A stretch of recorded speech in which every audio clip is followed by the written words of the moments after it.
I died, met Jesus twice, and his divine comedy? You won't believe what happened. Welcome to the realm of near-death experiences, where we explore what people encounter when they come close to dying. Our goal is to shed light on these experiences and offer fresh perspectives on life and death.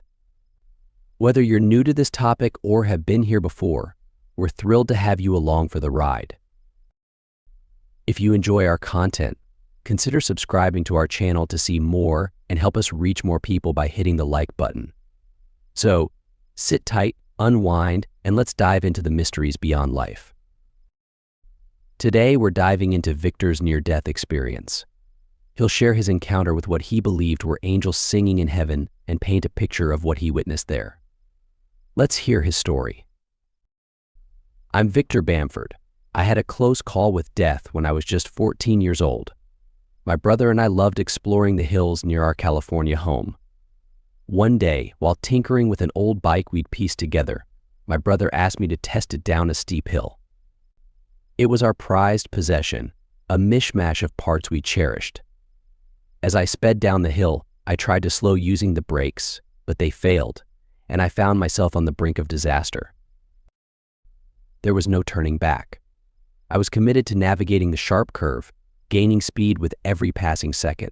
I barely had time to lean into the turn and keep control. Gravel scraped under my tires as I leaned deep into the curve and continued hurtling downhill. Trying the brakes again, the force almost threw me off the bike. I struggled to regain balance, tears streaming from the wind as I picked up even more speed. I weighed my options, realizing I was running out of ways to stop. With my velocity reaching unprecedented levels, I thought maybe the rock wall ahead could halt me. I know it sounds foolish, like something out of a cartoon, a doomed plan straight out of Wile E. Coyote's playbook. I never heard the crash or felt pain upon impact. The speed was overwhelming. Suddenly the wall was upon me, and everything went dark. I was engulfed in stark blackness, unaware of how long I lingered in that state. Ironically, the rock wall I collided with stood right in front of the volunteer fire station. No one was there to assist. The firefighters were away at their day jobs. As I dimmed into light, I sensed myself floating amidst the branches and leaves of the oak trees above. All was silent, the wind whispering through the foliage. It felt entirely natural to be liberated from my body. I harbored no inclination to witness my crumpled form amidst the bike wreckage. I couldn't help but feel sympathy for that injured boy. Yet this ethereal state felt like my rightful place in the universe, even if it meant never reuniting with my family again. Then there was something from above, a choir of angels. I couldn't contain my excitement.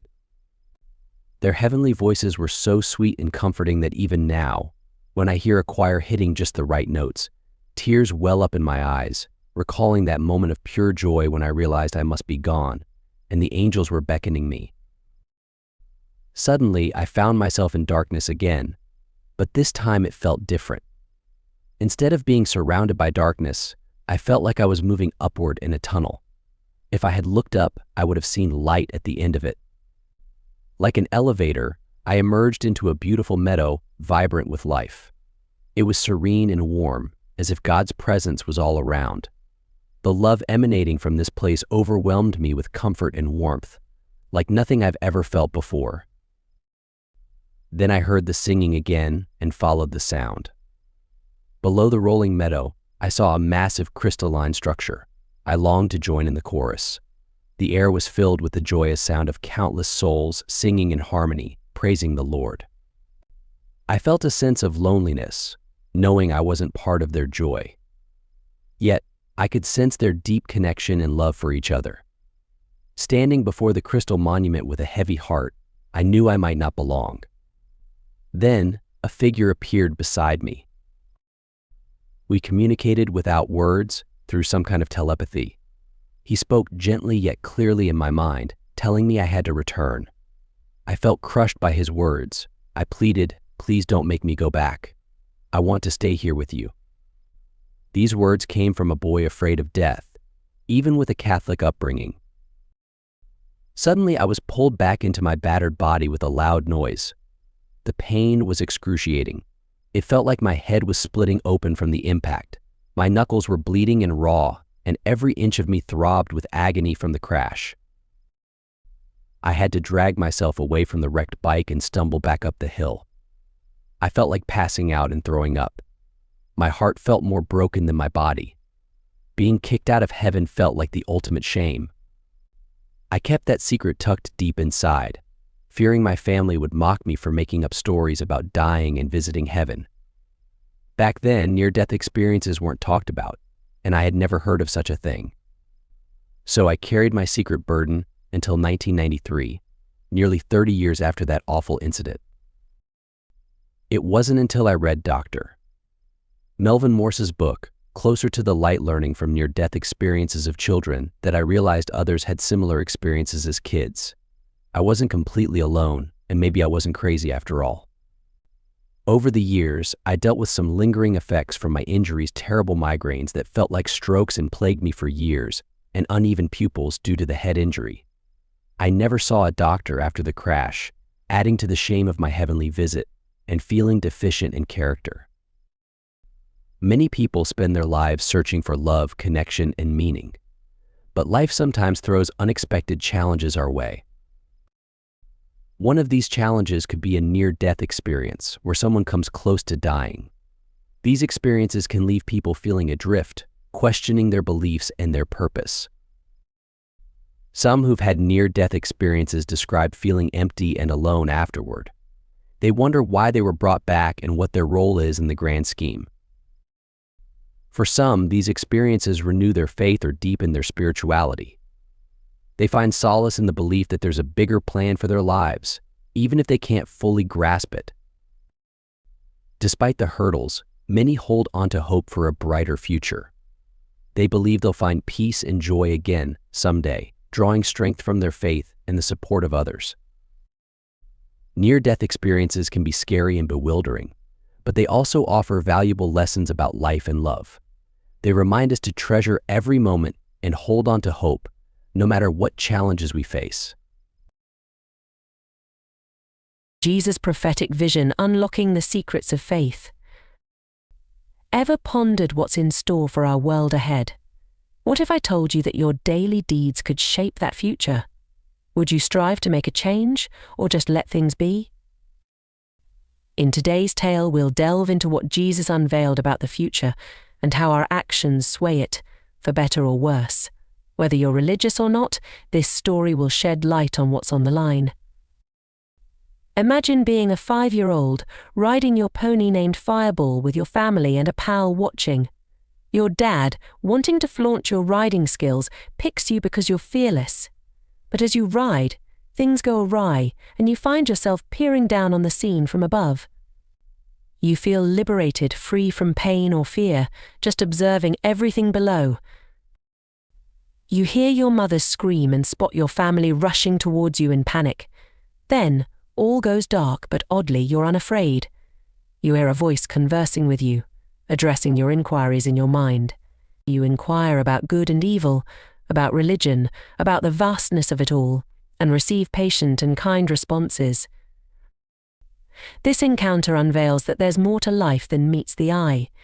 It teaches us that every action, no matter how small or trivial it seems, can wield a mighty influence on the world around us. And it urges us to keep questioning, seeking understanding and endeavoring to better the world. I felt so sharp and fulfilled. Then, a tiny point of light appeared. Suddenly, I found myself in a realm with the whitest clouds and grand marble structures. People bustled around there. Light permeated everything, visible in the minutest detail. It was breathtaking. A group of individuals approached me. Though they seemed to know me and were thrilled to see me, I didn't recognize them. I kept bombarding these beings with questions. The love and information were so overwhelming that I had to step back from the group. The next memory I had was standing at the foot of some marble stairs. 2 towering figures in white robes stood there. I'd say they were angels. They were stunning yet imposing and masculine. One angel had long, curly blonde hair, and the other had darker hair. Both knew me, yet I asked their identity. They reminded me, and then I recalled that I knew them. They were delighted to see me, and I could sense their joy and excitement. They glanced up the stairs and mentioned that someone wanted to speak with me. It felt like I floated up the stairs. I met someone I knew was very important, and I think it was Jesus. I realized I hadn't done enough for him in my life. I felt ashamed in front of this authority figure, realizing I missed the point of my existence. I was embarrassed to be reminded that he gave me this life and asked me what I did with it. But I also felt understood and loved by him. I was told I had to go back. I must have refused, because my next memory was being shown why I had to return to my body. He said, "Think of your mum and dad. If you pass away, it was strange I hadn't thought about them since I left." He showed me a transparent video screen of what my family's lives would be like if I didn't return. I saw their lives full of sadness and hardship. I felt guilty and sad for them, but I hesitated because I knew they'd soon be where I was.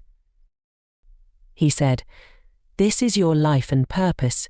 As he showed me my future life on the screen, I saw I'd be involved in the church. I wasn't for a long time, but I am now. I also saw I'd be married with 3 boys, each with their own futures. I saw my choices would affect my future and theirs. I currently have 3 boys, just as I saw. I adopted a daughter, not seen in my NDE, but I learned we all have free will and choices that impact our future. The only thing I didn't see was what my family's lives would be like if I had died that day. I felt disappointed because I felt I was wasting my life despite all the knowledge I gained. Life is a gift from God, and I felt like I wasn't making the most of it. I realized I was too focused on stuff and missing the point of life. He showed me Earth, like a faraway satellite picture, slowly moving.